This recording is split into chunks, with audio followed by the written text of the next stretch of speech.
Bukan cuma angka, inilah alasan kenapa kamu harus paham statistika.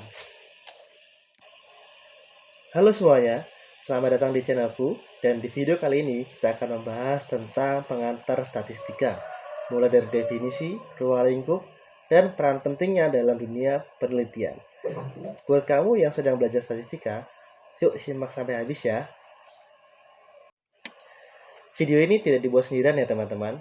Ini adalah hasil diskusi bersama teman-temanku di FKOR UNS, Magister Ilmu Keolahragaan. Baik, kita masuk ke pertanyaan utama ya.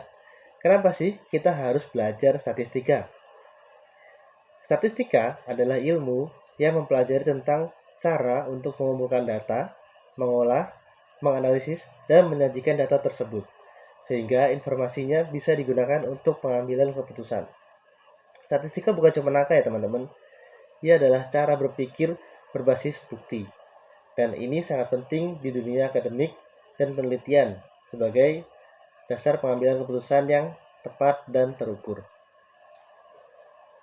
Dan di video kali ini, kita tidak sekedar membahas definisi ya teman-teman. Kita juga akan membahas tentang perannya, fungsinya, prinsip kerja, klasifikasi, apa itu data, pengukuran, dan lain-lain.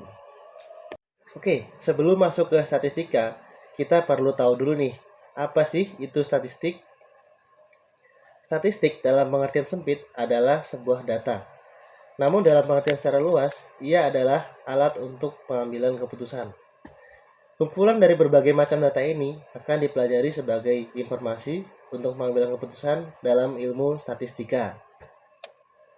Oke teman-teman, jadi statistika adalah metode ilmiah yang mempelajari tentang pengumpulan, perhitungan, pengaturan, penggambaran, dan penganalisaan data, serta pengambilan kesimpulan yang valid berdasarkan penganalisaan yang dilakukan, dan pengambilan keputusan yang rasional.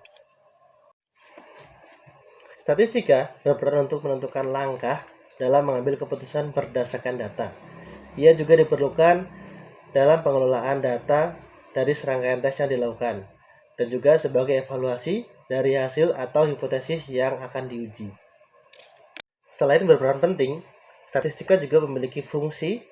Yang pertama sebagai alat komunikasi, yang kedua sebagai alat untuk menyajikan data, dan ketiga sebagai korelasi seperti untuk mencari ada tidaknya hubungan sebuah data dalam sebuah penelitian. Kemudian juga ada komparasi, di mana ia bisa membandingkan data yang satu dengan yang lainnya. Dan yang terakhir, ia dijadikan sebagai sebuah evaluasi dari hasil penelitian. Statistika bekerja dengan prinsip pengumpulan data, pengolahan data, analisis data, interpretasi data, dan juga hipotesis data. Selain itu, ia juga terdapat variabilitas, probabilitas, serta objektivitas. Berdasarkan cara pengolahannya, statistika diklasifikasikan menjadi dua. Yang pertama ada statistika deskriptif atau deduktif, yang memiliki tujuan untuk mendeskripsikan atau memberikan gambaran dari sebuah objek sebagaimana mestinya tanpa mengambil kesimpulan. Sedangkan yang kedua ada statistika inferensial atau induktif, di mana ini memberikan metode atau cara untuk membuat prediksi atau perkiraan untuk menarik kesimpulan dari kumpulan data yang diambil secara acak. Kemudian, berdasarkan parameternya, statistika terbagi menjadi dua, yaitu ada statistika parametrik, di mana statistika ini mengasumsikan bahwa data yang dianalisis berasal dari populasi dengan distribusi tertentu. Biasanya, distribusinya normal.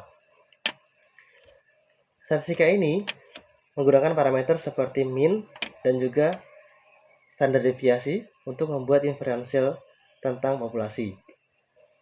Yang kedua adalah statistika non-parametrik, di mana statistika ini tidak bergantung pada asumsi dari distribusi tertentu.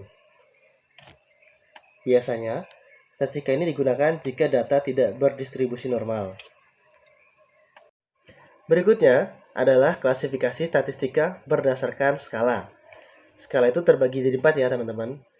Yang pertama adalah skala nominal, di mana skala ini hanya bersifat membedakan berdasarkan kategori saja.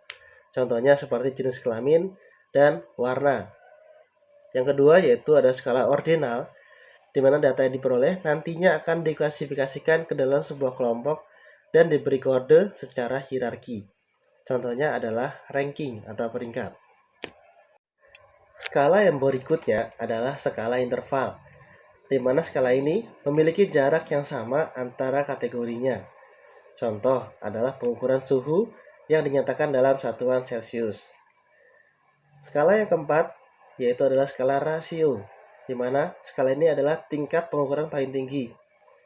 Hal ini dikarenakan skala rasio memiliki berbagai macam karakteristik dari skala yang lainnya, misalnya nominal, interval, ataupun ordinal.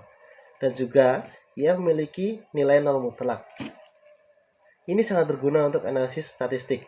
Contohnya, tinggi badan dan juga berat badan. Oke, baik. Sekarang kita masuk ke data. Data adalah sekumpulan informasi atau fakta yang diperoleh dari suatu pengamatan. Data juga memiliki berbagai jenis ya teman-teman. Berdasarkan tipe penelitian, data terbagi jadi dua. Ada data kualitatif yang berupa kategori, seperti misalnya jawaban iya atau tidak, berhasil atau gagal, dan lain-lain. Kemudian juga ada data kuantitatif yang berupa angka-angka atau bilangan. Contohnya adalah kumpulan nilai ujian. Jenis data yang berikutnya adalah data berdasarkan sumber. Ada dua jenis sumber data ya teman-teman. Yang pertama adalah data sumber primer, di mana ini didapatkan secara langsung dari tangan pertama. Data ini biasa diperoleh melalui pengamatan, wawancara, ataupun kuesioner. Yang kedua, ada data sekunder, di mana data diperoleh melalui tangan kedua, ketiga, dan seterusnya. Data ini dapat diperoleh dari berbagai macam studi, misalnya studi perpustakaan, bacaan, atau yang lain-lain. Nah, setelah tahu berbagai macam jenis data, sekarang kita beralih ke teknik pengumpulan data. Di sini ada beberapa istilah ya teman-teman. Ada populasi, sampel, dan juga sampling. Populasi adalah jumlah keseluruhan dari objek yang akan diteliti. Nah, sampel adalah sebagian kecil dari populasi yang dipilih untuk diteliti. Sedangkan sampling adalah proses atau teknik pemilihan sampel yang digunakan. Di sini ada beberapa alat pengumpulan data, teman-teman. Yang pertama ada observasi, di mana peneliti akan secara langsung mengamati mengenai gejala atau objek yang diteliti. Kemudian yang kedua ada interview, di mana peneliti akan bertatap muka secara langsung untuk memberikan pertanyaan kepada responden dan akan dijawab secara langsung. Yang ketiga ada kuesioner, di mana ini berupa seperangkat pertanyaan-pertanyaan yang akan diberikan oleh peneliti kepada responden. Dan yang keempat ada tes, di mana ini digunakan untuk mengukur kemampuan, pengetahuan, atau karakteristik tertentu dan bersifat valid juga reliable. Alat pengumpulan data yang berikutnya adalah dokumen, di mana peneliti akan melihat atau mencatat dokumen dari objek atau peristiwa yang terjadi. Biasanya ini didapatkan dari biografi, catatan tentang seseorang, ataupun media lainnya. Nah, kemudian ada ragam penyajian berdasarkan jenis data, teman-teman. Penyajian yang disarankan biasanya mulai dari tabel frekuensi, diagram batang, diagram lingkaran, histogram, diagram garis, scatter plot, tabel, dan lain-lain. Nah, selain itu, juga terdapat ukuran pemusatan data, teman-teman. Menurut Budiono dan juga Koster, tahun 2014, ukuran pemusatan data adalah nilai tunggal yang mewakili semua data dan menampilkan pusat data. Di sini terbagi menjadi 3 ya. Ada rata-rata atau min, ada median, dan juga modus. Oke teman-teman, Berikutnya yang akan kita bahas adalah berbagai jenis ukuran pemusatan data. Seperti tadi kita sampaikan, ada min, ada median, dan juga modus. Nah, tapi kita akan bahas di video berikutnya teman-teman, termasuk bagaimana sih cara untuk mencari ketiga nilai tersebut menggunakan SPSS. Oke, stay tune di channel ini ya teman-teman. See you!